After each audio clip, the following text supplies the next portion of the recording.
Not only was Jesus a wonderful storyteller, but he also knew some rather unique ways to catch the attention of people. And sometimes he shows that he has a really funny sense of humor.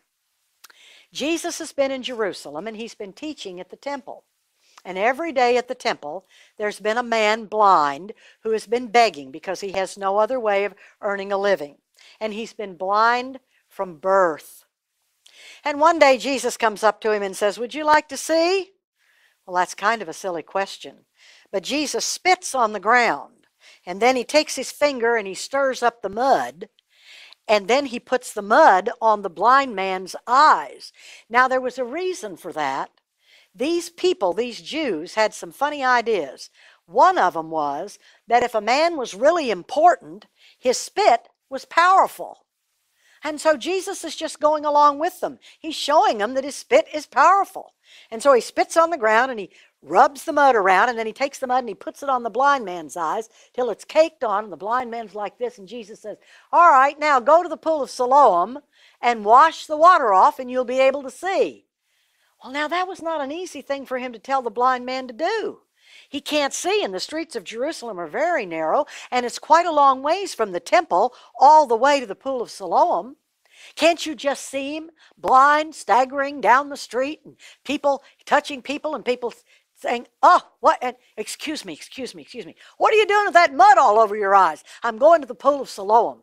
Can you point me that direction?" And people began to gather around, and pretty soon a whole crowd of folks are watching this fellow stumbling down the street, headed to the pool of Siloam. Well, when he gets to the pool of Siloam, that's living water. It's moving water.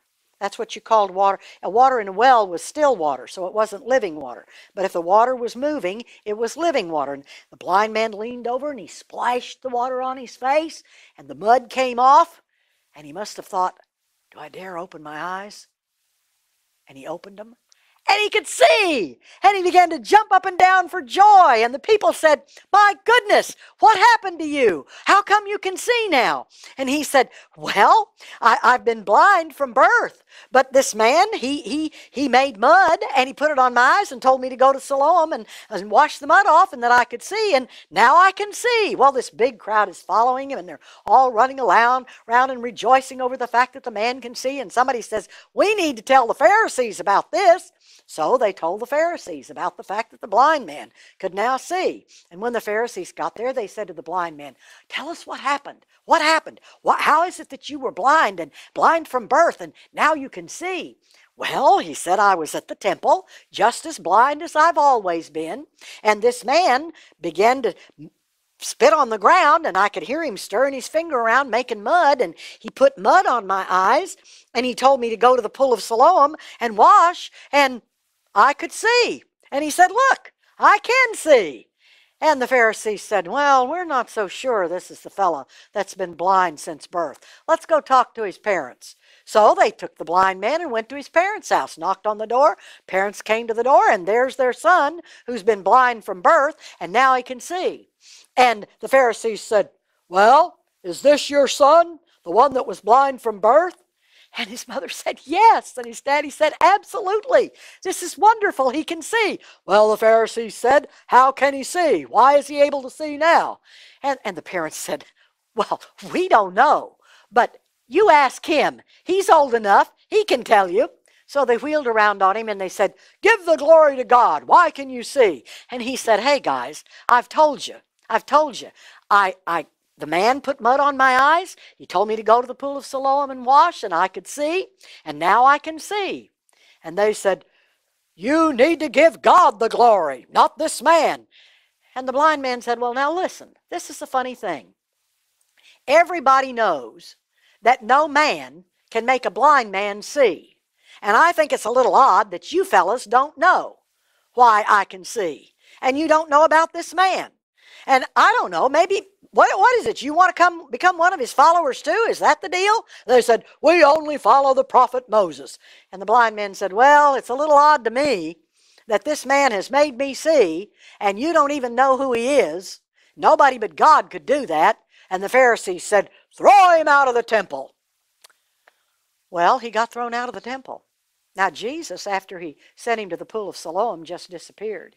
He didn't get involved in the crowds. He was not there when they said they were going to throw him out of the temple, but Jesus found the blind man. He never leaves you just hanging.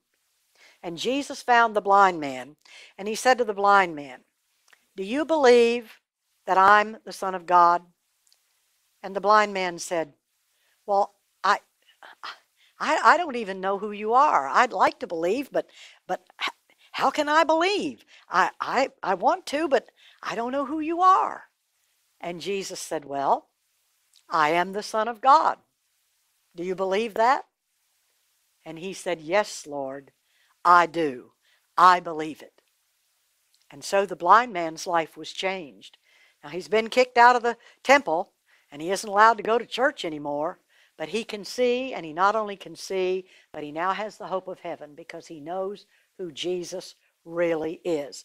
Nobody can go to heaven unless they believe Jesus is God. He said, "Verily, verily, I say unto you, I am the way, the truth, and the life." And that's the way down here as we live, and the truth and the life now, as well as the way to heaven. And then he said, "No man cometh unto the Father but by me."